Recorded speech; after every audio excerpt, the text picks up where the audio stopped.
this thing rolling. Let's see here. All right.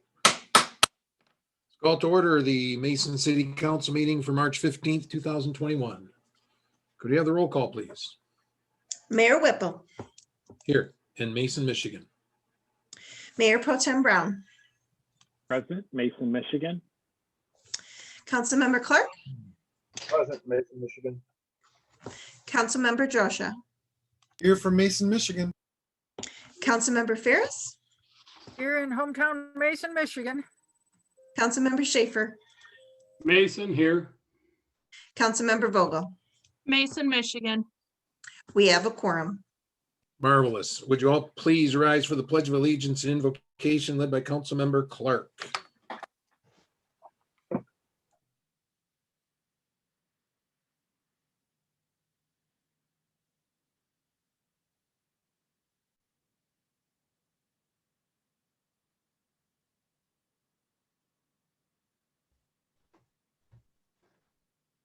Shall I try it?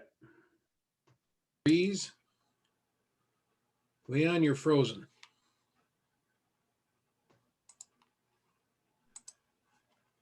Want me to do it, Russ? Hold on. Yes, maybe just a minute. I'm gonna let him know.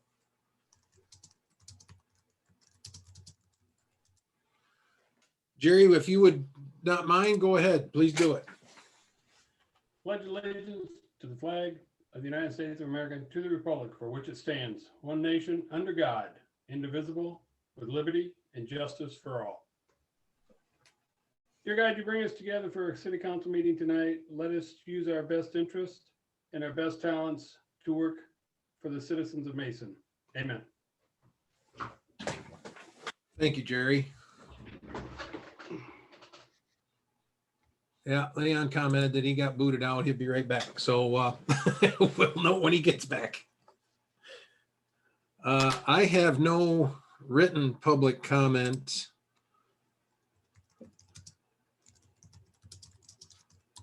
And I see staff and John Sabatin from our planning commission. I'm assuming, I guess, John, do you want to say anything? No, I'm here for dual role as planning commission if there's any questions, and also for the fire department. All right. Sounds good. So seeing or hearing no public comment, we will move on to a presentation on Michigan's new redistricting process from the Michigan Independent Citizens Redistricting Commission. Our presenter, Commissioner Rothhorn. That's correct. See him here? I am here. Can you hear me? Yes, the floor is all yours.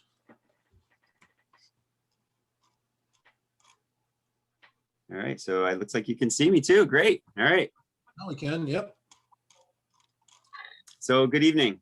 I've got two screens here, so I'm not going to look at you while I'm presenting. It's nice to be invited here. Thank you. I serve as a member of the Michigan Independent Citizens Redistricting Commission, also known as the MICRC, and I reside in Lansing.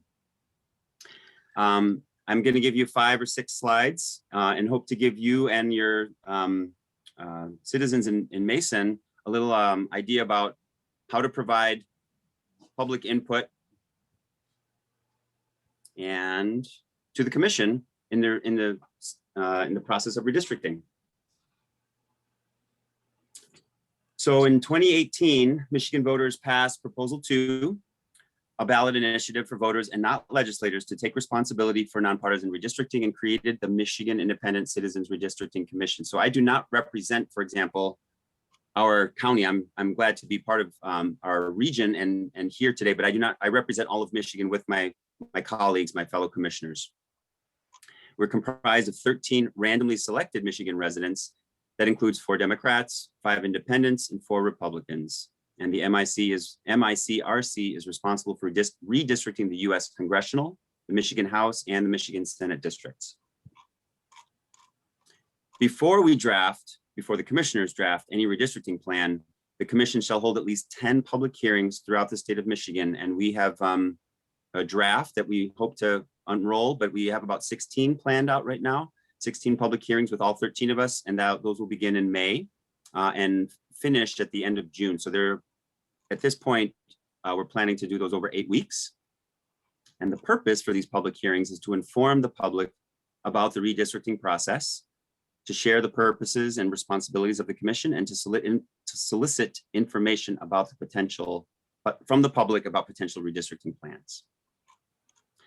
This is a slide that gives you the criteria that we're working with that are in the constitutional amendment that establishes the commission as part of the legislative body of the state of Michigan. So the criteria that we have are prioritized. So the first criteria is to use equal population. And in addition to the equal population, we have to, as the commission, use I'm forgetting what it's the it's the Voting Rights Act. So the federally mandated act that is, that will guide us in addition to equal population as our first criteria, those two pieces, the equal population and the Voting Rights Act. The second criteria that will make sure that when we're drawing the lines is they have to be geographically contiguous. The third criteria, again, this is in order, the communities of interest. This is not as defined as much in the amendment, but it is clear that a political or incumbent's interest does not constitute a community of interest. They may include, but shall not be limited to, populations that share cultural or historical characteristics, if I remember correctly. So there's the fourth criteria, no disproportionate advantage to any political party. The fifth criteria, no favor or disfavor to any incumbent.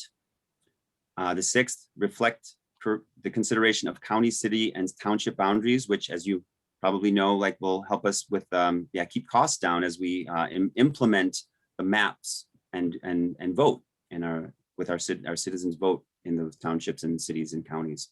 And then we have the seventh criteria being reasonably compact.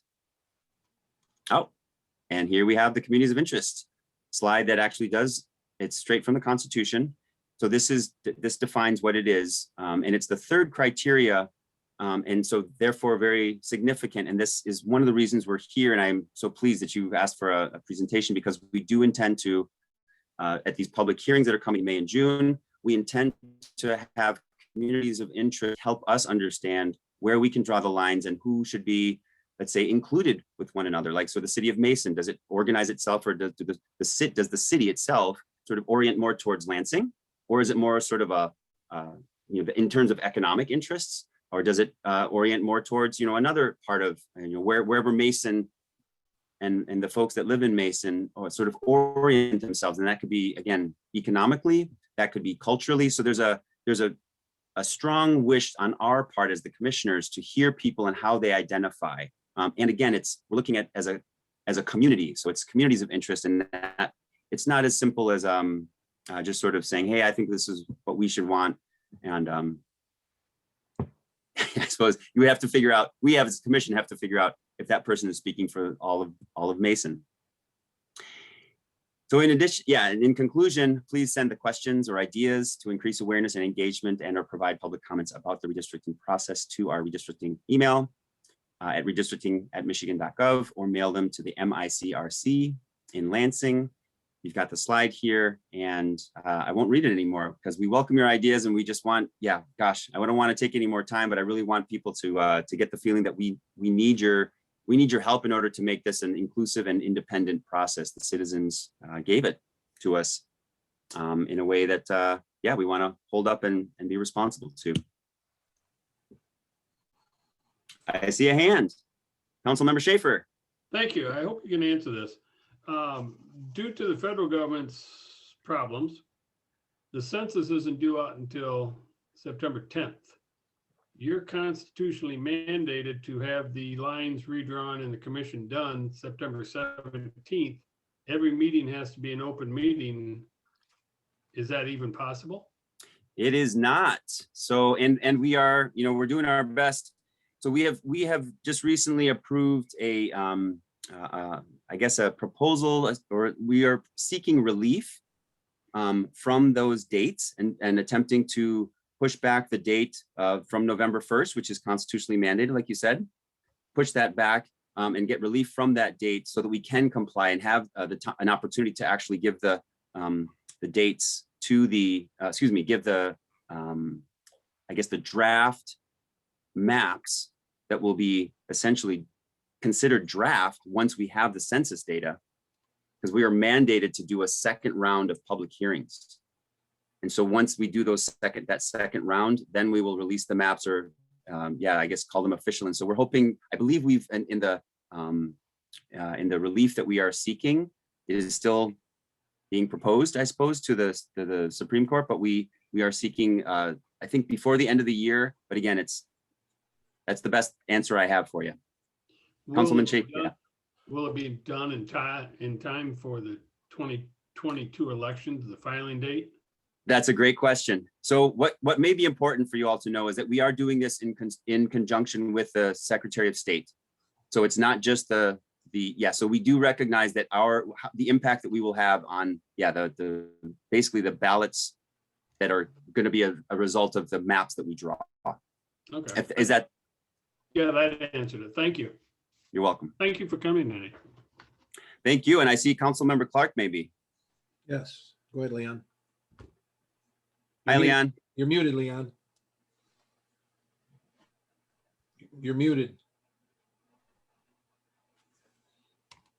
Can't hear a word. I've got a question Please. for Rothorn. Yes. And thank you, Jerry. Good question on census. So what can communities do to help support your initiative?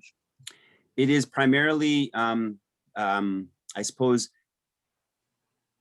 asking each other as a community to identify what it means to be do we want to be with another, do we have significant interests that we want to draw lines around, if that makes sense. So it's defining yourself or not defining yourself as a community of interest. Are there cultural or significant economic interests? There is no definition, and therefore to discuss it, as the council, so to speak, and to potentially say, hey, you know what, we really believe that we should be in a district that is within, like I said, it could be Lansing, it could be something else. It's not clear how you all identify, but that is where the citizens, and if they have a sense of identity as a community, I think that's what we're asking for. We're asking for that kind of input. And what we know is that this is the first time, right? This hasn't been done. And therefore it's getting the word out that it's a request. We understand in many ways, it's a tall order. We're asking people to sort of define themselves. And when I say people, I think, what is the community of Mason? How many communities, so to speak, are in Mason? I mean, this is gerrymandering, right? What's the difference? I wouldn't say that. We're looking to maybe make different boundaries. Maybe we want to invite, hypothetically, for anyone watching at home, Dansville in here a little bit. We've got some agreements financially with some businesses in a different township. Are we maybe wanting to put a boundary and include them in with us? I'm not understanding, are we holding surveys? Are you wanting us to ask the people, what exactly is the extent of what you're needing from a community to help you? Because that costs money. So what, I don't know what exactly you're wanting us to do. In many ways, you've fulfilled what I've asked you to do, with this, right? This is a public meeting. There are people who can watch it. And I think those interested who care, right, will set us up. And what we're trying to do is essentially draw these maps. And I think you referred to it as gerrymandering. That is the shadow side of drawing the maps. The goal is to actually have this fully transparent, so it's not gerrymandered with regard to the political interests, and the politicians choose the people who represent them. And that's what gerrymandering is. This is about the people, right, choosing the districts where they will either have competitive districts, so they get to choose their politician, so to speak, or they this, we're also trying to do this without let's say a solely looking at the political parties. The goal is to say, like, how do people identify? So I'll give you like the Amish, for example, right? I don't know that there's many in Mason, but do they want to be part of the community that exists? And we can't define that. So what I'm asking for, like I said, is a tall order, and we know that, but we're looking for people. I guess if you could just share as much as you know that the commission are looking for people who have some opinion on how they organize themselves, and this will last for 10 years. So we're trying to understand enough, and we'll know more the second cycle, right, in 2030. So this is the first round, but we know that it's been a very positive thing in other states that have done this Independent Citizens Redistricting Commission. And what we know is that the communities of interest has made a big impact, where the people, so to speak, voices are heard in ways that it wasn't heard when it was just a political process. Okay, I'll send out to my constituents your information so they could email what they identify with and what they'd like to identify with in proximity to things. So thank you. Yes, please. So Mr. Rawthorn, well, Leon, did you still want to ask a question? Do you have audio? Apparently not, because we still can't hear you. Yeah.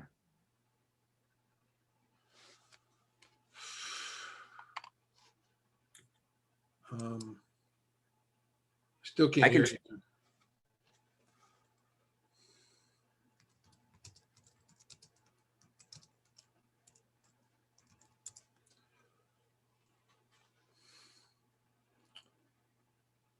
Leon, can you hear us? Can you hear me, Leon? I can't hear you. Can you hear me? He can hear you, but he still can't talk. All right. All We're right. gonna try to have him call in on his phone as well, as being on the video. He Okay. just can't get the audio to work. Okay. That's fine. Mr. Rawthorn, you went through the progression of your analysis of what's the first thing, where could people find that? Because I just went to your website and or to the MICRC's website, and I don't see anything about that process. Yes, and what we're finding is that it probably is the best slide of our presentation. So it's one of the slides. I think we gave you 4 slides or maybe 5 slides, and this is a 6th slide.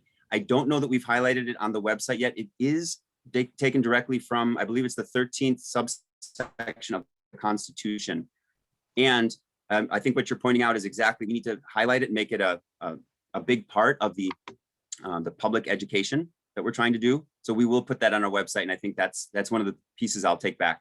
All right, because it would be handy, I think, for people who might want to contact you to know that, because it would probably inform what their requests or suggestions might be, is if they know that the thing that might be most relevant is the 7th priority, then maybe it changes what they consider to be important. That's fair.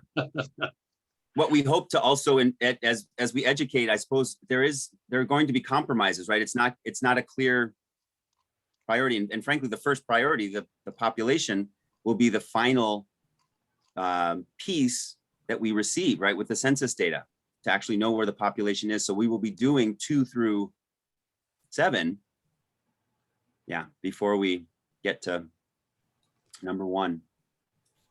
And what was your first name? My first name is legally it's just the letter M. Okay. But I've always been MC. Okay. MC Rawthorn. Yes. All right. Any other questions for Mr. Rawthorn? Marlon. Thank you, Mr. Mayor, and thank you, Mr. Commissioner Rawthorn, for being here. 2 quick questions for you. One, just clarification, just so that everyone's on the same playing field. The jurisdiction of the commission is strictly congressional districts and state legislative districts, correct? Correct. So nothing below state level will be touched by this commission. That is correct. Okay. And then I guess a broader philosophical question, when you were talking about how communities identify, as I think about our 67th House district, or even our senatorial or congressional districts, our area tends to be largely drawn either by the county boundaries, or in some case the township boundaries if they cut off a portion of the county. So for the commission's work, are you looking at starting from a blank sheet of paper, or are you looking at taking existing districts and sort of tinkering around the edges? I'm just curious, because you could get two totally different results based on where you start. You said it. It's a great question. I honestly don't know that the 13 of us have made a decision, but what we do know is that we want it to be transparent. So I believe what we're going to be doing is drawing maps in a live way. So we don't, we have a mapping firm that we've engaged. They have some experience, and I think they're gonna, because they've got over 40 years or 4 district cycles, so 4 cycles of doing this of experience, we're gonna take their suggestions into account when we make that decision. But I don't know if there is a value in the blank slate. I don't know if there's a value in starting with the Senate districts, for example, versus the congressional. But what we do know is that whatever that first draft is, everything in addition to that first draft will be made and drawn so that people see the change or understand, and there will be reasons for that change. Does that answer your question? It does, yes. And I think my only initial feedback for you to share with the other commissioners is that when you ask about how Mason identifies, it's kind of, it's a circular reference in many ways, and that Sure. Our identity as a community is already partially defined by neighboring communities that are already in our legislative districts. And so I think as you consider, how Ingham County looks, how out county communities like Mason and our surrounding townships are included, I think we look to the fact that we're already neighbors, we're already, contiguous in terms of how we're aligned on the current map. And, there's already a sense of community and camaraderie based on the existing lines. So, I think I say don't throw it completely out, but maybe take what we already have and see if it can be improved. Thank you. I will certainly bring that back. One last question. This company that has been hired, who did the hiring? Did the commission do the hiring, or did the state do the hiring? And is this the same company that has had a history of shady redrawing? So the commission is the sole authority and has the power to hire. The state does not. The Secretary of State is part of they're the secretary to the commission. So we aren't necessarily we are a body that is in the state and in the legislative branch. So we do the hiring, and that firm, yes, we did. There's an excellent,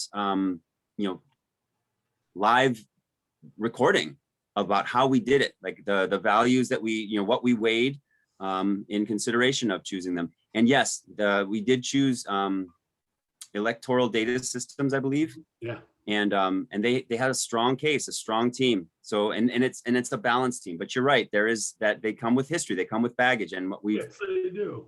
Yeah, what we've been told by other commissions is that, this is a political land. I shouldn't say landmine, but it's a political field that we're playing in, and we're trying to be independent. And the perceptions matter. So we realize that we have a lot of trust to keep building, but we have made the decision, and we're gonna do our best. But it's the commission that will make the final decisions. It's not the mapping firm that will make those decisions. Thank you. Thank you. Councilmember Clark, are you on now with audio?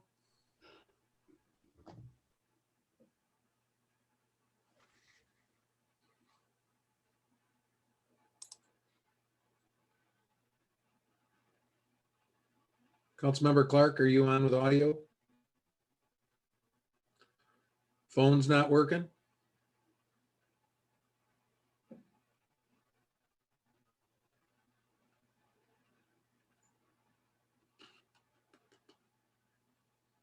All right, well, Deb, I'm assuming you're maybe working with him, trying to sort this out. We'll plug along. Are there any other questions for Mr. Rothorn? All right, thank you, MC. I appreciate your time, and good luck. Yeah, thanks very much. Really appreciate it. Yeah, we'll do our best. The first time doing something's always the fun one. It's true. Appreciate the support. Thank you. See ya. No problem. All right, next.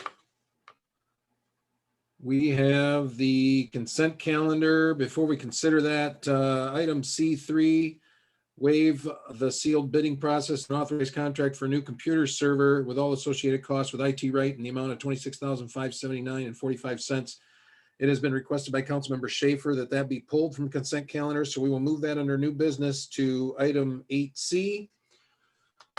With that change, would anyone like to move approval of the consent calendar? Mayor. Mr. Schaefer, I move we adopt the consent calendar as amended. Second. Second the motion. moved by Schaefer, seconded by Drosha to adopt the consent calendar with the removal of item C3. Could we have the roll call, please? Mayor Pro Tem Brown, Yes. Councilmember Clark,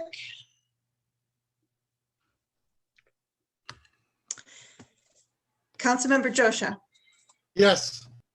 Councilmember Ferris, yes, Councilmember Schaefer, Yes, Councilmember Vogel, Yes, Mayor Whipple, Yes, It says I'm unmuted. there you go. Councilmember Clark. I'm telling you Councilmember, what, people. Yes, All right. thank you. I'm about to lose it. I'm about to lose it here with all this crap.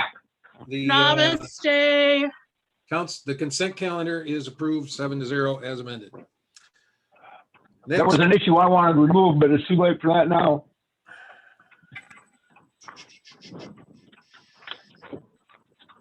um,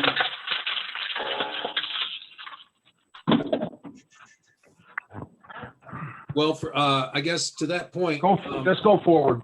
yeah, Just go forward. I was just going to say that we can reconsider anything we just did. No, just go forward. Okay. We have no unfinished business, so we'll move on to new business. So the first item is extending city council remote meetings until April 30th. The city manager has given us a good rundown of all of the controlling rules and some possible options. And I guess, Deb, did you want to add anything or clarify or anything to what's in the packet? Just one thing. Thank you, Mr. Mayor. I just wanted to note that I think from a budget meeting perspective, we are challenged to have that as a legal meeting. So I think that one, from my perspective, is not something that we can adjust because we have too many, we're likely going to have too many participants and spacing and things like that. So April, I recommended till the end of April just to be in line with the emergency order. But the April meetings are definitely up for discussion, but it would require mask wearing and some of the other requirements outlined. But the budget meeting, because of additional staff being there and some other things, I think it would be a challenge to ensure that we would meet the OMA requirements. Okay, technically, right now, the way the council left this is that we would meet in person when it was legally permitted by the state.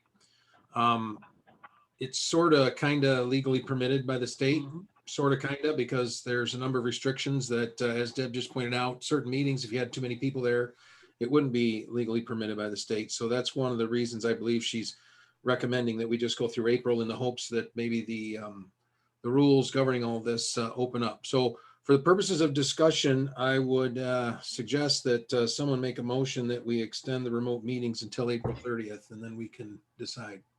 Mr. Schaefer, did you want to make a motion? no one comment, so I have to wait. So go ahead. Is any, Oh. Mayor Pro Tem Brown, Thank you, Mr. Mayor. I move that we extend city council remote meetings until April 30th, 2021. Second, moved by Brown, seconded by Vogel to extend city council remote meetings until April 30th, 2021. Is there any discussion, Mr. Schaefer? I know you'll let you go first. This is all, we're going month to month. Why don't we just set a goal of, say, 2024, we come back into live meeting. gets to a point where we have to stop.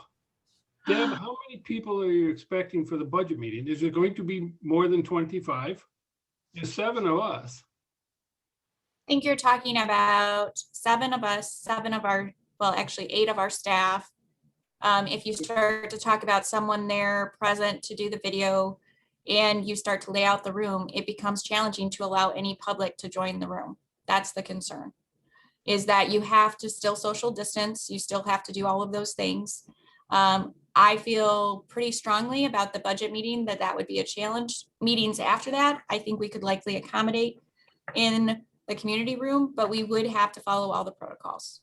But every meeting we have after that is just standard council meetings. We've already done away with VIP meetings. That's exactly, yep, that's exactly what I'm saying. Is I'm saying the only reason I suggested till April was because that is when the emergency order expires. But there is no, I do think we can accommodate a meeting in person in the 2 April meetings. We don't have any, I mean, we don't have, as you mentioned, we don't have any other items that are going to have a large amount of staff there or any of those things. The challenge is you will have to follow all the protocols though. That is, as long as everyone's comfortable with that, then we can meet in April. Well, you know, following protocols is sounds scary. No, it doesn't. I'm just saying that there's a list of things we'd have to do as an employer to allow for that. I understand that, but still, we have to stop. Sooner or later, we have to stop. And I'm definitely against going to the end of April. So I guess we're going to vote on it and we'll see what happens. Thank you. Any other discussion on the motion? Councilmember Clark. Yeah, based on all the fun I've had this evening, I'm really in favor of extending it until, like Jerry said, 2024. This is nonsense. We can't be effective. It happened to me. It could have happened to you. It could have happened to anybody here this evening. And if we take you out of the picture, then we got to change the ball game altogether. This is getting crazy. Any other discussion? Mr. Mayor, Yes, Councilmember Vogel. as much as I have tried over the past 4 years to even get one person to show up to a budget meeting, I am in favor of probable science being a factor in this case. That I really don't think we're going to be swarmed with attendees. And Deb, would it help you to know also if like we received the vaccination ourselves, just for your own peace of mind for your staff and protection for everybody? Like, should we maybe email you that so that you kind of have that added support for those of us council members who are getting vaccinated? I think that's completely up to you if you want to share that information. I think the challenge with the budget meeting is not just amount of people being present and separation. It's also presenting in that environment of where people are socially distanced and trying to provide a presentation that everyone can be an active part of that discussion. Our meetings will not look like they've looked in the past. I'm just making that clear. We've spaced out the area. There's going to be council members that are going to be sitting in tables in front of their staff is going to be even further out from that. It is feasible to do it. I think the budget meeting is a challenge. I think after that meeting, I think we could return, and it's not going to be like normal, but we can lay out the room in a way that we're spread out and all of those things and have the protocols in place. But I just think the budget meeting with the addition of staff and a presentation and all of those things makes it a little more challenging.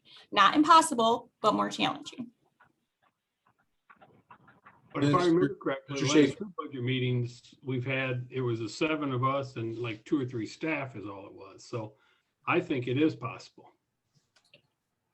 Mayor Pro I'm Tem Brown? picturing, you know, those soccer moms. I was one of them. We had like our own little zip up chair cover in the rain to protect us. I just have a visual in our head of everyone in their own little pod. I get that it's a little maybe ridiculous for the budget meeting. I'm hoping we can move forward after that. I was really looking forward to seeing you guys. It's been over a year. I miss all of you. My goodness, Leon, I haven't been around your energy in so long to like even welcome you back. So this is so hard. It's hard. So Deb, I look forward to when we can be back. Mayor Pro Tem Brown.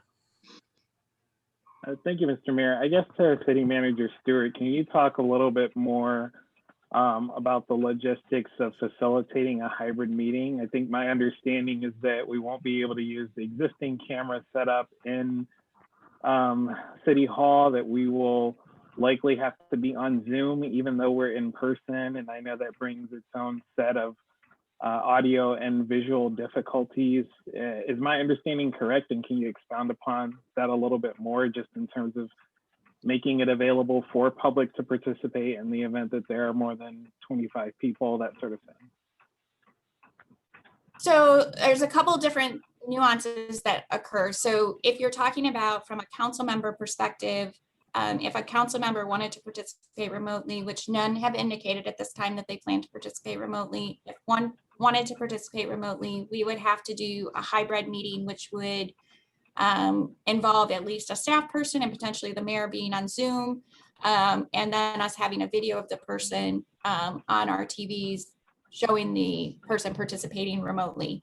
And so throughout that, obviously, there's going to be some challenges as far as the person on Zoom will have to be muted, and figuring out when they can participate in the discussion. It's going to be a little more challenging. It's likely with the social distancing required, we're going to have to just do a wide shot of the room. We're not going to have the close-ups that we would normally have. So it would be a wide shot of the council spread out and staff spread out, and a potential shot out into where the public would be. That would be a wide shot as well. So we would still be able to participate with the camera participation, but if a council member was participating hybrid, we would have to have at least one person managing a Zoom participation, but you guys would see, those that are present would see them on the TV in front of you. And then just as a follow-up, if I may, the existing microphone setup in the room, will that be able to be extended out to cover the distancing? Yeah, we've purchased extensions to push those microphones out further into the room, but it will involve, right now, I believe 4 council members will have to sit at tables out in the room and spread out, and then staff would be beyond them, and then public would be beyond staff. So it would kind of give you an idea of how the room is spread out. Councilmember Schaefer. I'm sorry, Mayor Pro Tem Brown, were you done? I'm sorry. Yes, I was. Thank you for asking. Okay, I'm sorry. Councilmember Schaefer, you wanted to say something? No, I just raised my hand. I'd move into the table in front. Oh. Any other discussion? I guess I'm gonna give you my take on this. First of all, believe me, I fully feel the frustration from Councilmember Schaefer and Councilmember Clark. I believe that the current state of affairs that we're in this state is ridiculous and without foundation. I would be right there with them arguing against it to anyone who would listen. I think it's just ridiculous that people who've been vaccinated are still treated as if there's some sort of public health problem. I don't understand that. It doesn't make sense to me, and no one's been able to explain it. Where I come on this is that I don't believe that it is good public government for the public officials, the voted in representatives of the people, to be appearing before those people with half their faces covered. I think that's basically the same as us allowing a Zoom meeting when you're not on video. And so I will vote to continue to have meetings remotely until we don't have to wear masks in the meeting. That's my primary concern. My secondary concern is I think you need to really think about how I think potentially unwieldy and the unforeseen consequences of trying to run a in-person meeting the way that Deb has described it has to be set up. We're basically going to take that room and fill it with 15 people, and we're going to be yelling at each other basically across the room so that people hear each other. And especially if you have to wear a mask. Some people speak very clearly through a mask, other people don't. It's very difficult to hear them. I'm certainly not happy about it by any means. In fact, I'm mad as hell. I think it's ridiculous. but it is the rules that we have to deal with. I'm more concerned with the MIOSHA requirements that deal with the city as an employer. If it was just about the orders from the county and whatnot, I probably wouldn't worry so much about that. But the fact that the city of Mason could be fined, and the MIOSHA has done this to cities and other businesses, I just think that would be a bad use of our resources to knowingly walk into that possibility. So for me, I am grudgingly supporting going until April in the hope that the governor and the health department of the state and the county finally find common sense and decide that this vaccine that they've been telling us is going to save us all actually will, and let us meet and not treat us all like we're still infective when we're around employees of the city. And that's really what it comes down to. So that's my piece on the whole thing. John Drosha, yes. Could I get a bit of a description on how Marlon's question was about how the video would work with somebody zooming in, one of the council members. How is the audio going to work there? Would it be over the television sets? I'm worried about all sorts of audio feedback happening when you're trying to pick them up over that. Can you give me a bit of a more description on how that's going to work? Yeah, we talked about that concern as well. There would have to be very diligent muting and unmuting and all of those things, and just making sure that people aren't on task, but we anticipate it's likely going to be a challenge. We've talked about maybe even having the person call in by phone to maybe make it a little more, clear if that is. The good news is that when we reached out to council members, it didn't appear that anyone was interested in participating remotely. And so that makes our meetings a lot easier. When we start to have council members participate remotely, it's going to be very challenging, and we have to be prepared for that, which we are, but it is going to be really bumpy to make it work that way. I know when talking to other jurisdictions, they basically have everyone on a Zoom in the room with earphones, and that's how they're participating. So I've heard that other cities are doing it that way. And so it's just, there's a lot of different approaches. We hadn't tested any of the hybrid because our indication was everyone was going to be participating in person. Okay. Yeah, we did talk to our technical folks to get some ideas, and they had made some recommendations, but we didn't go much further than that. As far as our broadcast, we wouldn't be doing that over our usual system at all, or do you do kind of a hybrid system between Zoom and the television cameras? We would basically be having the Zoom as a presentation. So if you think about when we broadcast before, how we can flip to the presentation screen, that's how we would do it if a person was talking over Zoom. So if the member was talking, then we would, but that's the only time you would visually see them. Okay, thank you. And I just would point out that although I share, as I said, and I really do share the frustration of some council members about this, the fact of the matter is that an in-person meeting is not going to be what I think some people think it is. I think it's going to be cumbersome. I think it might even be worse than this.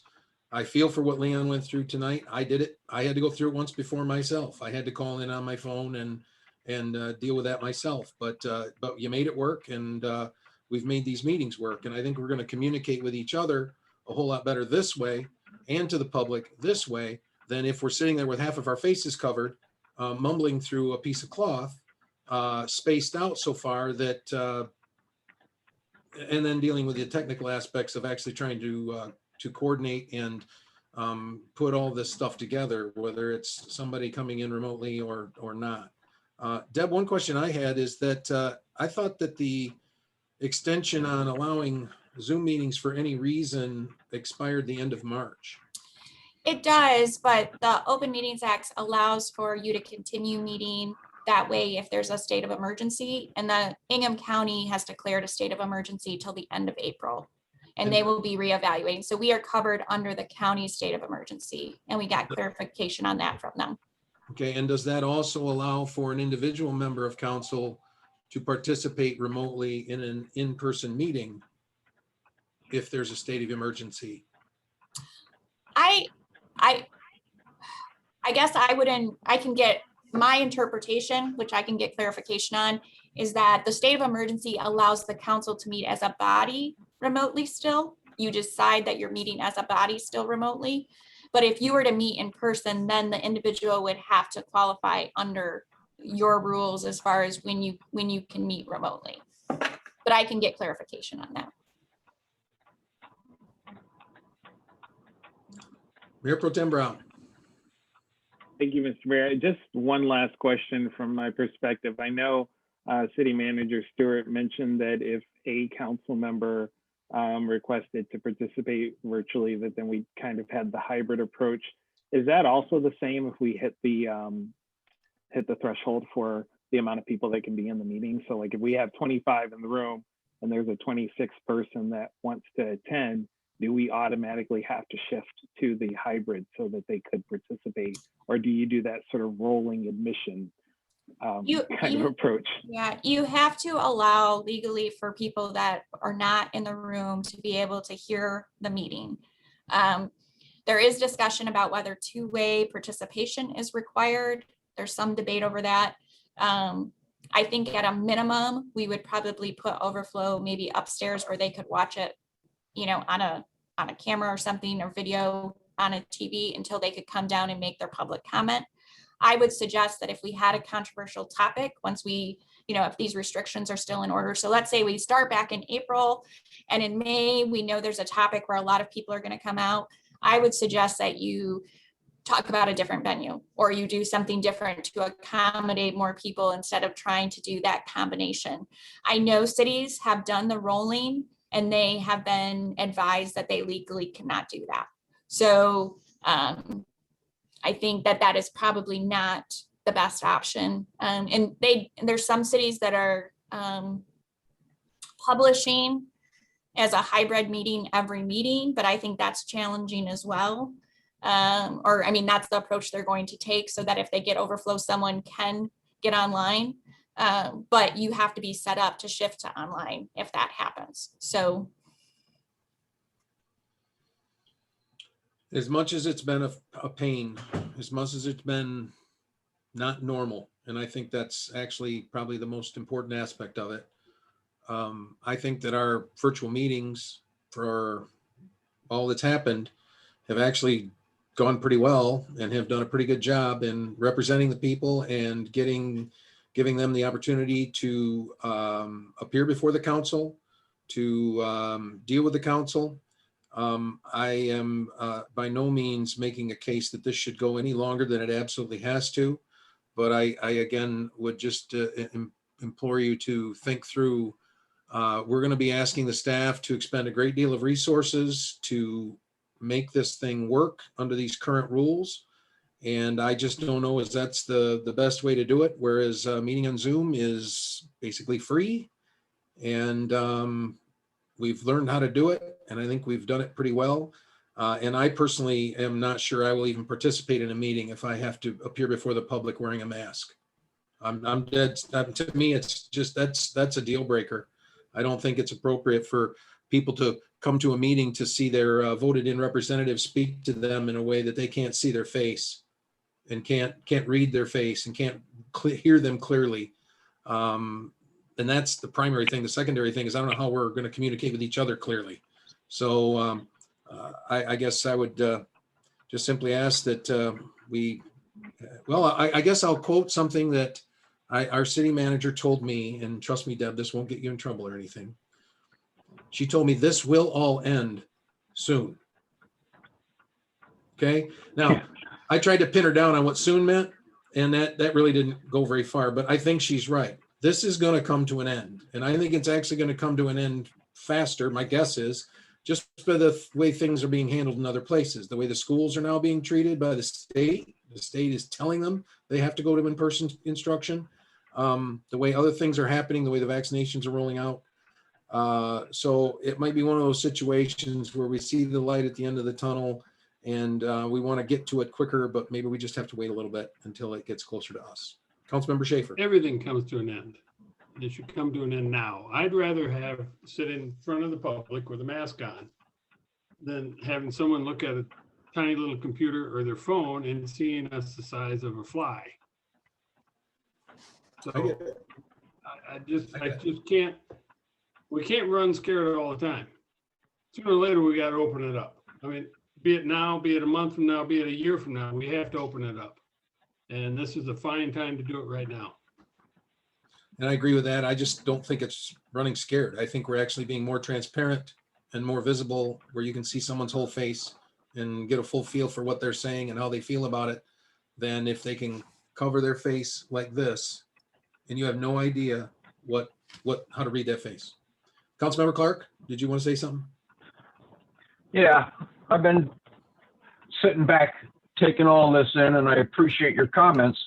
But, you know, I think that a lot of the issues that have been discussed here can be dealt with. If you think you're going to have an issue with people hearing one another, I'll bring in a sound system that we can set between John and I. We can set up a sound system in there that will mic alongside our microphones, blow it out speakers to where everybody can hear everybody.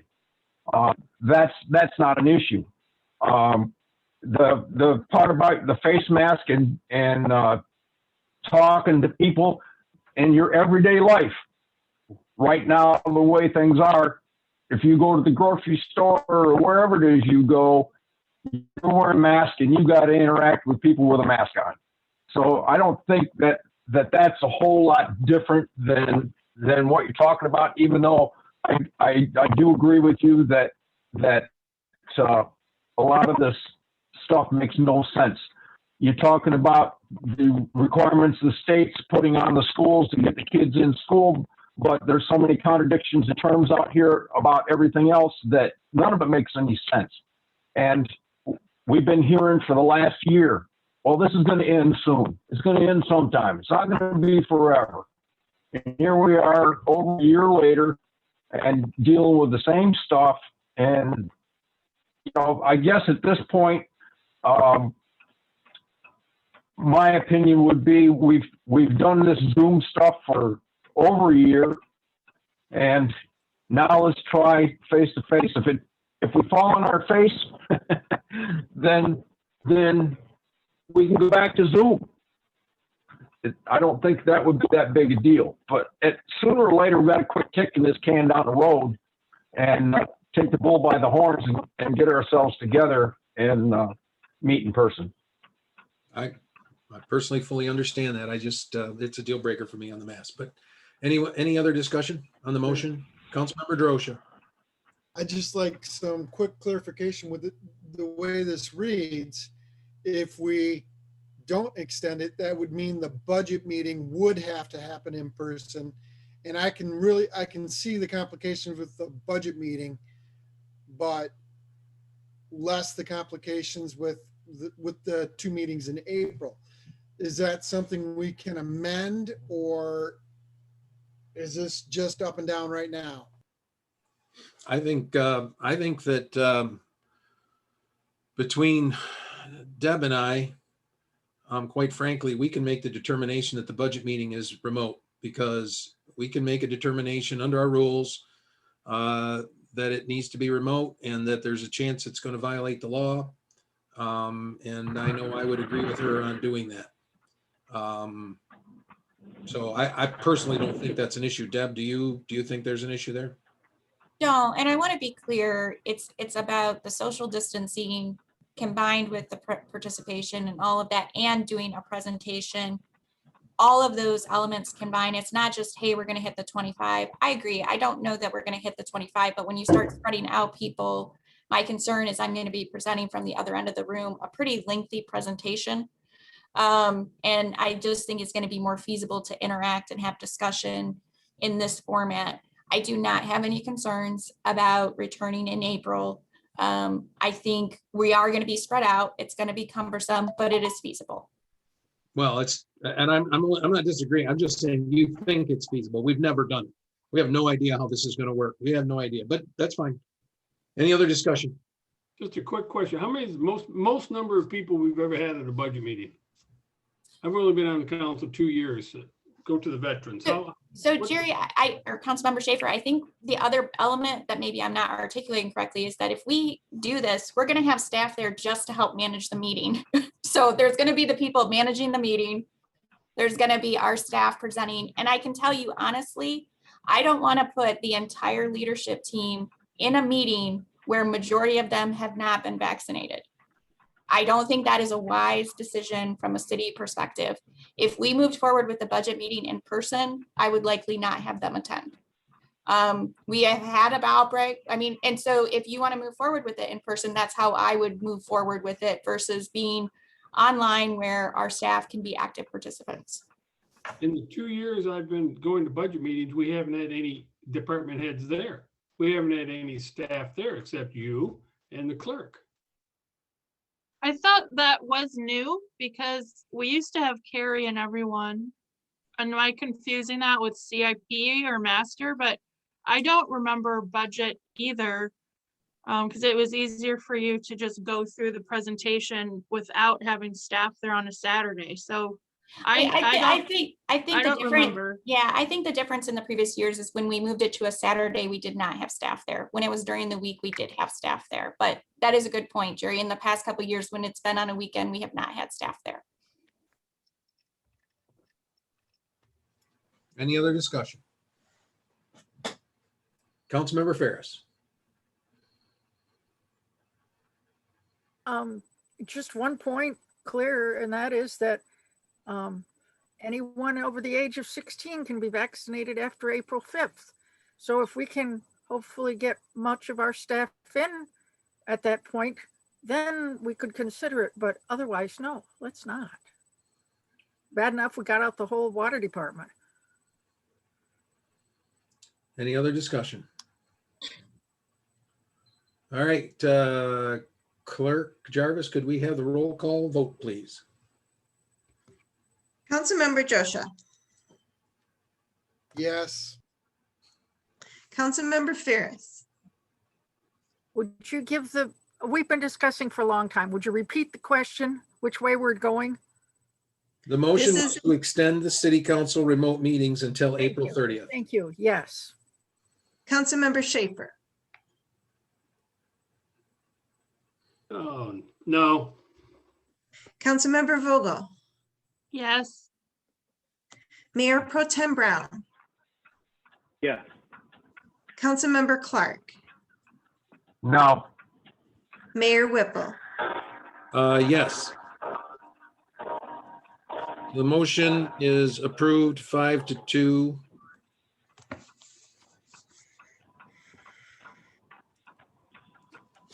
A little reminder, you didn't say which year. It does say 2021 in the packet. If I didn't say that, I apologize. Russ, do you like this look? Mhm. Can you hear me? I don't like it at all. Item B is the resolution 2021-06, which is adoption of the capital improvement program for the fiscal years 2021, 2027. Would somebody like to move the resolution so we can discuss it? Mr. Mayor, Mayor Pro Tem. I move the adoption of City Council Resolution 2021-06. Second. Second. Moved by Brown, second by Derosha, the adoption of City Council Resolution 2021-06. Is there any discussion? I have one item. I would, oh, go ahead. Councilmember Clark? I've got a bunch. Well, let me Go go figure. first. Mine's short. Go. Item 2017-B15, which is the fire department's boat and motor. I would personally like to see that delayed, removed from this coming year. I believe it's in this coming year. Maybe it's in this year. I don't know. I gotta find. It's in this year. I would like to see that delayed pending a review and report back by the city manager on just exactly what use this city is going to get out of having the boat and the motor with the fire department. It's not a huge expense, I get it, but it's something that I think we need to evaluate. So The way I understand this, or the way this is set up, is that would be an amendment to the CIP as presented. So I would ask if somebody would be so kind, since I can't make the motion, that if there's anybody else that agrees, that they would make the motion to remove 2017 B15 from the current, the 2021-2022 budget year for the CIP, and place it in, I guess, limbo pending a review and presentation by the city manager. Mr. Mayor, Mr. Mayor? Yes. Councilmember Clark, go ahead. Yeah, I would make that motion, but you went on and on with it, so I would just move that we delay until we get a report back from the city administrator about that. And I know as well as you do that piece of equipment was originally purchased by the Firefighters Association in response to a drowning on Columbia Lakes. Truth be told, even if we'd had the boat then, we wouldn't have been able to do anything because we're not open water trained. And they were underwater. We're not underwater trained. And to the best of my recollection, that boat has never been actually used on a call. It's been used for training, but it's never actually been taken out and used on a call. So I would make that motion. Is there a second? Second. second, Moved by Clark, second by DeRosa, to remove project 2017-B15 from the CIP pending a report back from the city manager regarding the necessity of it, I guess. Is that sufficient for you, Deb, if this passes? You understand what is being requested? I do, yes. Okay. Is there any discussion on the motion to amend the CIP? Mr. Mayor, Councilmember Vogel. for that, I had the same feelings on the boat, Deb. So just for clarity, when we hear back from you, will you put in there why? I just wondered why the Fire Department Association couldn't purchase the boat again. Because I also don't understand, I don't think it's an expense we need right now either. But I just kind of wanted to know the history of that. And just kind of like moving forward, how does this work if we're also taking donations for other City of Mason things? So if that could come at the budget meeting, that would be helpful. Any other discussion on the motion to amend the CIP? Could we have a roll call vote, please? Councilmember Ferris, Yeah. Councilmember Schaefer, Yes. Councilmember Vogel, Yes, Mayor Pro Tem Brown, Yes. Councilmember Clark, Yes. Councilmember Drosha, Yes. Mayor Whipple. Yes. So the vote to amend by removing 2017 B15 from the CIP has passed 7-0. Is there any other discussion on the CIP? Councilmember Clark, I know you had some things. Yeah, I do. I have some questions and comments as we go through, and maybe I can get clarified. So it will help me with a lot of this stuff. Starting with the PASER system, is that the latest, greatest evaluation system that's out there? Well, I know we've been using it for quite a while, but I've got to believe that there are better systems out there now than what this is today. This is the standard accepted evaluation system by all the agencies in the state and the county. And so we believe it's the most appropriate for our evaluation of our roads. And we actually are having our internal employees be trained on it, so we don't have to contract out that work. So they actually are conducting our PASER evaluations now. Okay. Under project number 2017-S26, I just had a question about where it was because it doesn't make sense to me. It's Columbia Street, Park Street to Jefferson Street to South Street. I don't understand. None of those, they all run the same way. Well, it's Columbia that turns into Park Street. It's as it goes around the corner.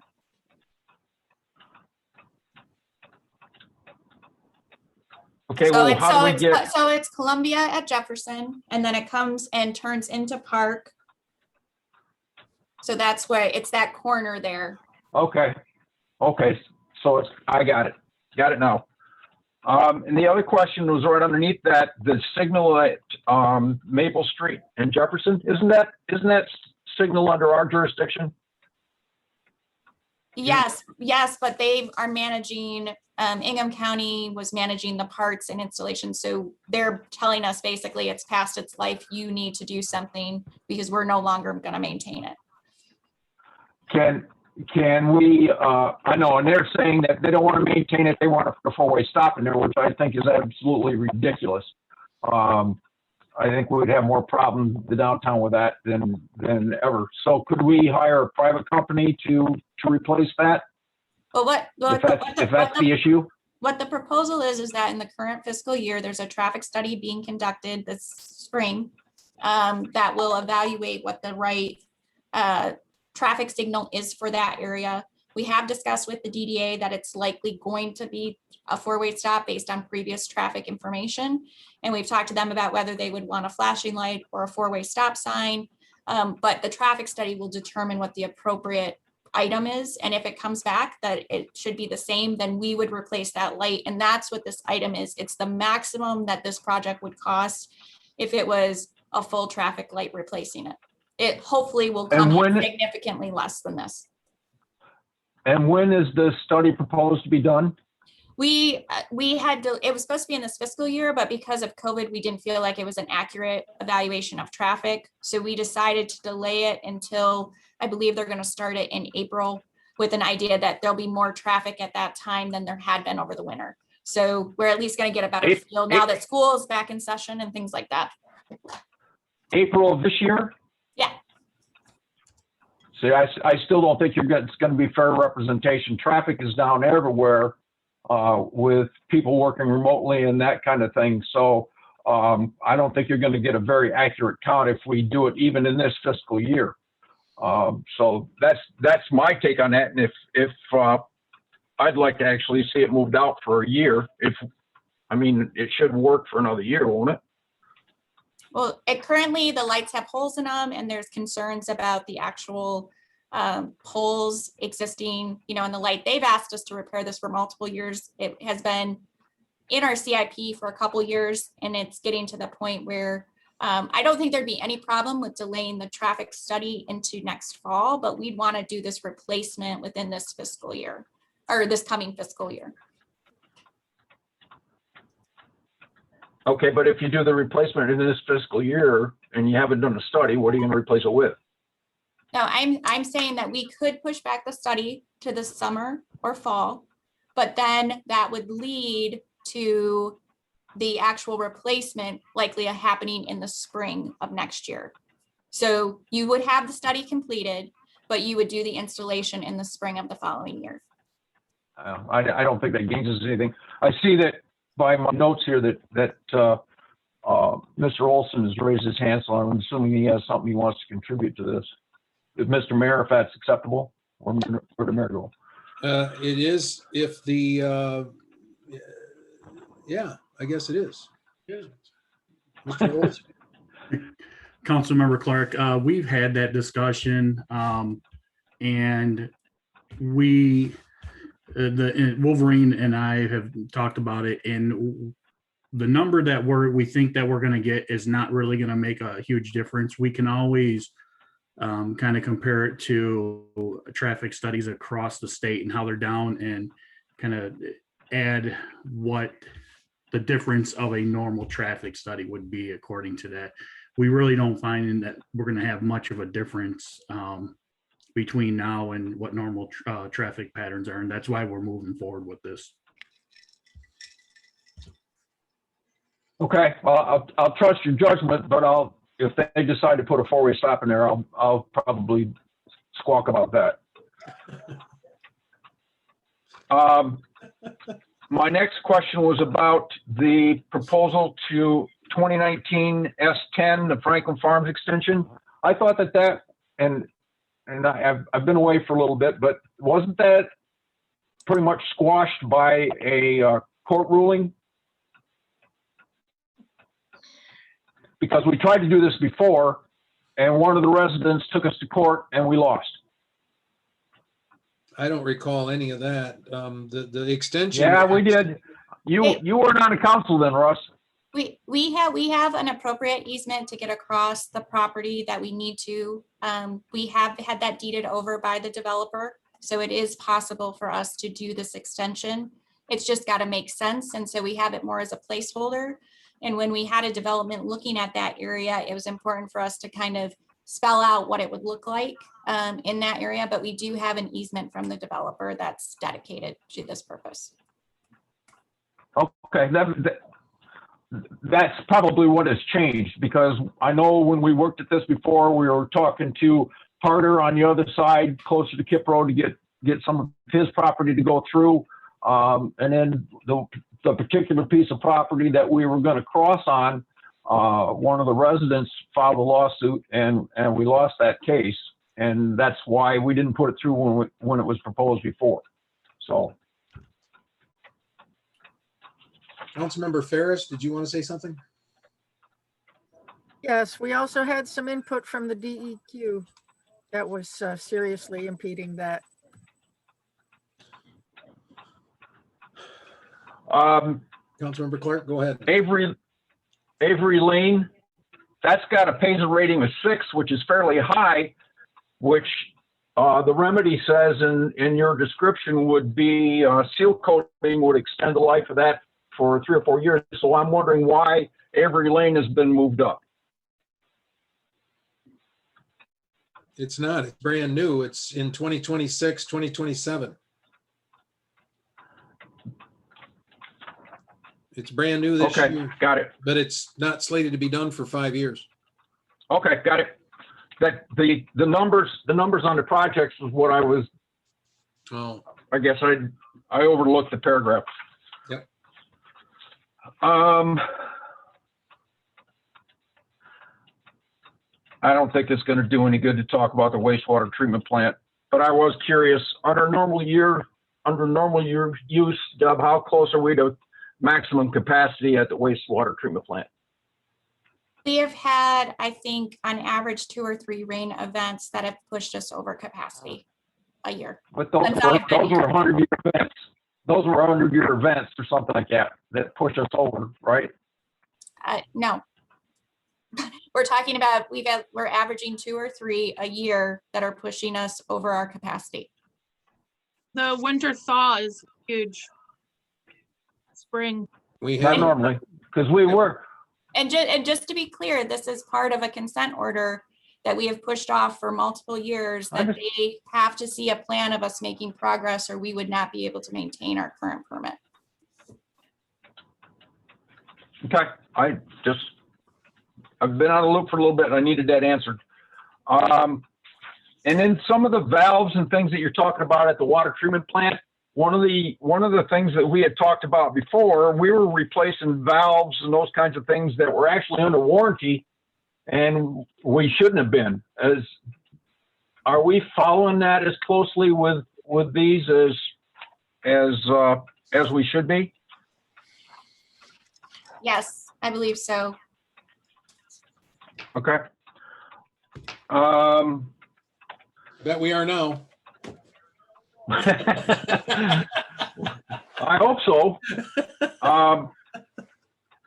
One of the other questions I had, when you talk about the Lee Austin Park improvements and the shelter there,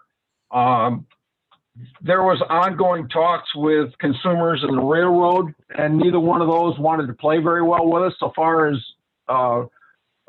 giving us an easement to be able to put any kind of structure there or anything. Have those talks continued? Have we settled on anything?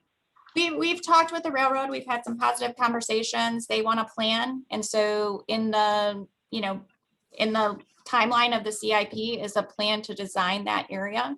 And so they will react to that. They don't want to put any money in towards it, but they seemed at least open to considering, and consumers also open to considering the design once they saw a plan. Okay. Councilmember Clark, I do Yeah. not, believe me, I'm very sincere. I think we need to talk this thing out very, very completely. But I also know from previous discussions with the city manager that we don't have to approve the CIP tonight. We have another meeting Okay. we're supposed to do with the planning commission. Would you mind if I ask for a motion to defer this to the next meeting? And keep your notes and I'll pick right up with you as the first go round and you can continue. Because we were supposed to start our other meeting at 8 o'clock. It's now 8:15. Okay. Yeah, absolutely. Okay. Would I'm nothing if I'm not accommodating. All right, buddy. And I would move to defer this to our next meeting. Okay. It's been moved by Clark, seconded by Brown to defer the resolution 2021-06 to our next meeting. Is there any discussion? Do we have the roll call, please? Councilmember Schaefer, Sure, why not? Yes. Councilmember Vogel, Yes. Mayor Pro Tem Brown, Yes. Councilmember Clark, Yes. Councilmember Drosha, Yes. Councilmember Ferris, Yes. Mayor Whipple. Yes.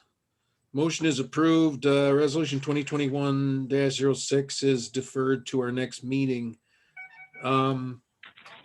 Next item on the agenda is the waive the sealed bid process and authorized contract for a new computer server with all associated costs with IT Right in the amount of $26,579.45. Before we get going, would anybody like to make that motion? Anyone? Mayor Pro Tem. I move that we waive the sealed bidding process and authorize contract for a new computer server with all associated costs with IT Right in the amount of $26,579.45. Second. Moved by Brown, seconded by Ferris, that we waive the sealed bidding process and authorize contract for a new computer server with all associated costs with IT Right in the amount of $26,579.45. Is there any discussion? Mr. Schaefer, you asked for this to be removed, so I'm assuming you have something you want to say about it. The only question I have is, I'm not contesting the purchase of this computer server.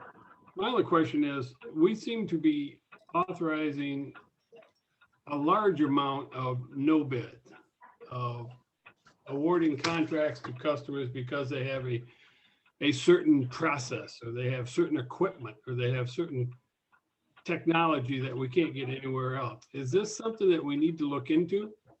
I mean, I just can't understand why we can't find two customers or two bidders that can bid on the same piece of equipment or the same technology or the same service. This is $26,000. It's not all the money in the world, but it's still a chunk of cash. And I just don't like the idea of waiving the bid process in anything. I mean, is this something that companies are doing now? Is designing their systems or their equipment that, so Deb's nodding her head. Well, I would say, Councilmember Schaefer, I would say there's an element of that, but also, and I'm going to just speak ahead of the city manager here. This is simply her request because they feel the staff has evaluated this and they feel that the most cost-effective way is to go this way. There are costs associated with going out for bids. When you go out for bids, you don't generally get the lowest price in some circumstances because of the unique nature of certain projects. I mean, if we were to go out for bid this, I don't know, but that is a totally legitimate question that, you know, we waive bid processes from time to time on certain things.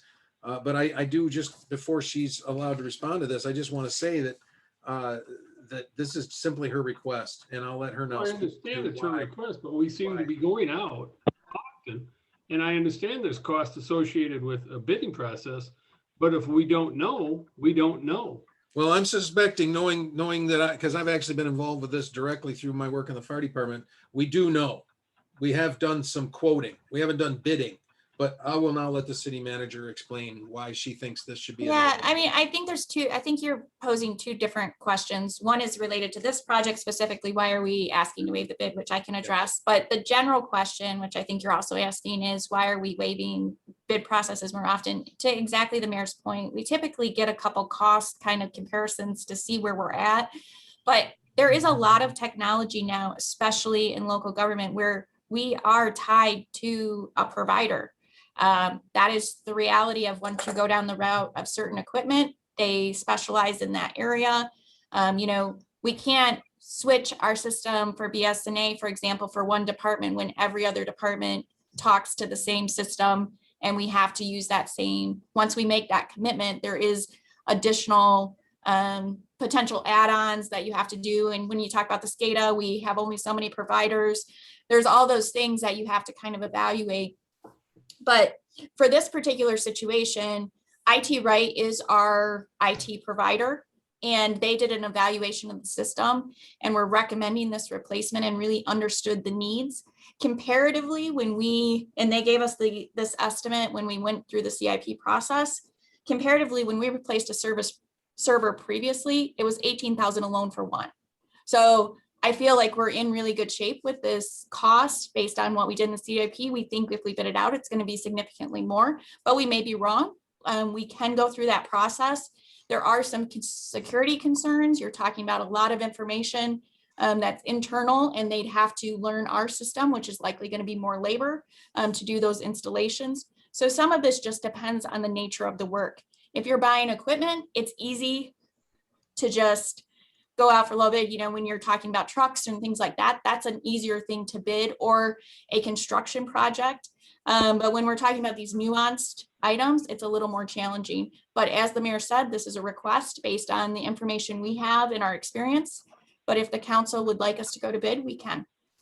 But to repeat what I said, I don't have any problems with this item. I have the problem with the process of not getting bids and continually waiving the bid process on many different things. And you talk about vehicles. Well, we don't bid out vehicles. We go to the state to buy them. We're going to buy. But that is the bidding process. That is a bidding. We're going to buy 6 Ford Explorers in the next 5 years. I mean, so I understand that part of it too. But whenever possible, we should be going to bid so that people know that we're spending their money on the lowest bidder and getting the equipment or the service or the technology that we need. Not just a bid of $26,579.45.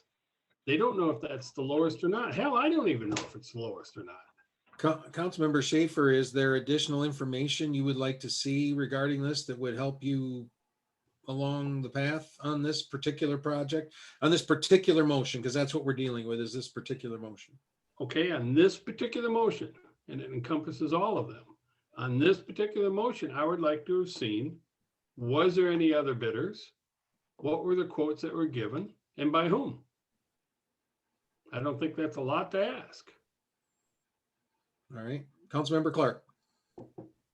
Yes, sir, Mr. Mayor. I too had the same question, and I appreciate the city manager's position on this. And I think that I could have been satisfied very easily by saying, we didn't go out to formal bids because I know that the process is cumbersome. I know that there are costs associated with going out to a formal bid. But coming in and telling me that our current provider says that we have to replace a piece of equipment for $26,000, I would expect them to say that. That's how they stay in business. We're not the experts, but if we go to someone else who isn't an expert and not necessarily even get a formal bid, but just kind of feel them out and say, hey, if we were to go comparable, this might cost us, whatever. I don't think I need to see a formal bid, but I need to see something more than just the provider saying, this is what we got to do. We didn't talk to anybody else because this is our current provider. And Mr. Schaefer, I share your concerns about vehicles as well. When we go out to buy vehicles on the state bid, we buy the vehicle that we want on a state bid. We could buy a cheaper vehicle on the state bid and do ourselves better. But that's a different discussion. But for this one, if I'd have just simply seen some indication that we had even spoken with somebody that would have given me an idea that we'd at least given it a look instead of just saying, okay, yeah, well, we'll take your word for that. You know, it's no different than I know with the fire department, with the FCBA's that we went through. We didn't go formal bids, but we did have discussions with 3 or 4 other providers and found out, you know, where we could get the best bang for our buck, and it didn't require a formal bid. So for me, that's what I would like to have seen. City Manager Stewart, do you have additional information? Well, Mr. Mayor, this is one of the challenges with this particular item is that it's a custom build out based on our needs. And so that's the challenge that we have as far as bidding it out, because it's a custom and every approach may be different. And so it's not an apple to apple type of thing. And you don't necessarily want other providers that haven't, I mean, we go through a pretty serious screening process for anyone to have access to our servers and the equipment that they have access to. And so the labor can't be done by anyone else. It's got to go through those security measures. And so for us, it makes sense, but I can understand why there's some concerns, and we can provide, you can defer this item. We can provide a little more information and explanation about why it's custom and why this is a unique process. I think those are all valid questions. Mr. Mayor? Yes, sir. Deb, from my perspective, I you know, going forward, this is why I had the question that I had, because I didn't see anything else. You know, that doesn't necessarily mean that I don't support your decision or trust your judgment. Sure. And I don't necessarily feel that I have to hold this up in this particular case because of the information you've given me. But in the future, that's what would satisfy me a lot better and make it a lot easier for me to make the decision for the expenditure. Understood. Is there any other discussion on the motion to waive the sealed bid process with IT Right on servers? Could we have the roll call, please? Councilmember Vogel, Yes. Mayor Pro Tem Brown, Yes. Councilmember Clark, Yes. Councilmember Josha, Yes. Councilmember Ferris, Yes. Councilmember Schaefer, Yes. Mayor Whipple. Yes. The motion is approved 7-0. I would ask the council report to be short, but are there any? Yes. Mayor, Councilmember Vogel. Tonight, Historic District Commission met. Meeting started at 6:03, ended at 6:19. We swore in a new Historic District Commissioner, Kelly Neville Palmatier. So we thank her for her dedication to the city. We did discuss our work plan and that we did fill out and submit our annual report by local government.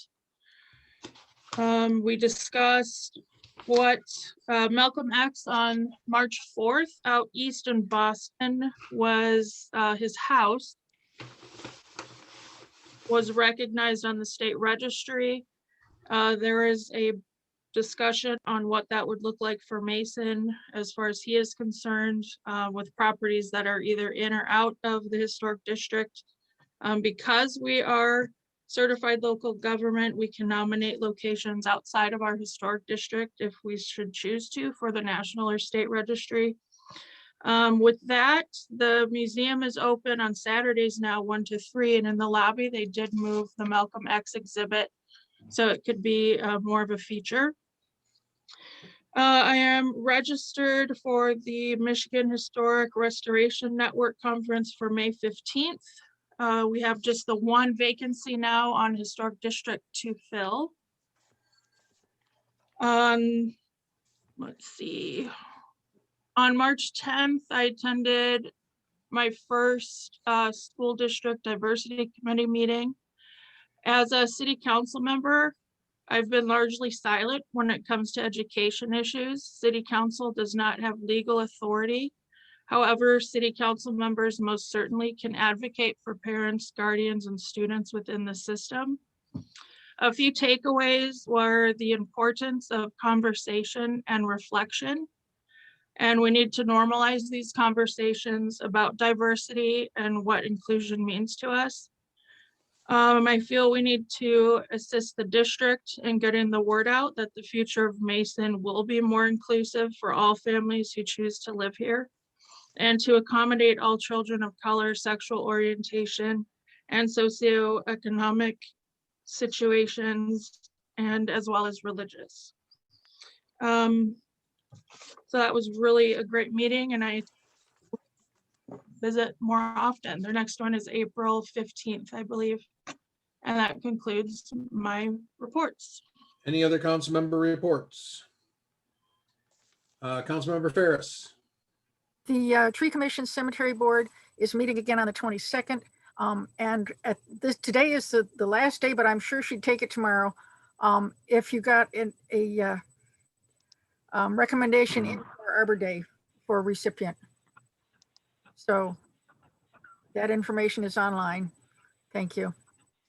That's it. Councilmember Clark. Yes, sir. The Planning Commission met last Tuesday. We had a public hearing for the CIP, and they passed a resolution, obviously, to move it forward to the council. We also had a public hearing and a discussion about a requested special use permit for a daycare out on an existing daycare out on Udina Drive. I will say that after going through that process, that I will probably be discussing with the mayor and the mayor pro tem about some amendments to our ordinances that would streamline that particular kind of process, because it meanders all over the place, gets confusing, and is very, very cumbersome. So that's my opinion. I'm not speaking for the Planning Commission or anybody else. I'm just saying that's my opinion. And that's about it.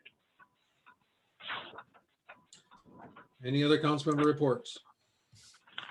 I'm going to give a very brief one. I'm sorry, because I know we're in a hurry, but this is the only time I can do this. I want to give a shout out to the Mason High School bowling team, of which I'm very closely associated with. They're going to the regional tournament this weekend on Saturday.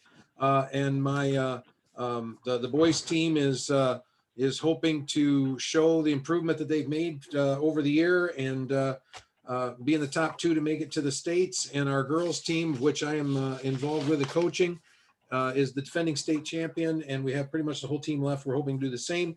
The main reason I'm bringing it up is because there's no spectators allowed at this bowling tournament. So I know all of you are avid bowling fans, and so you will all tune into YouTube at the Mason HS Bulldog Bowlers YouTube page, 1:30 Friday for the boys and 1:30 Saturday for the girls.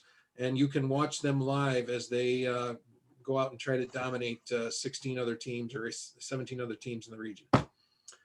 Any other council member? I can go to a basketball game, but not a bowling tournament, huh? That's correct. That is makes sense to me. Makes sense to me. And you can wrestle, but you can't have spectators at bowling. All right. Okay.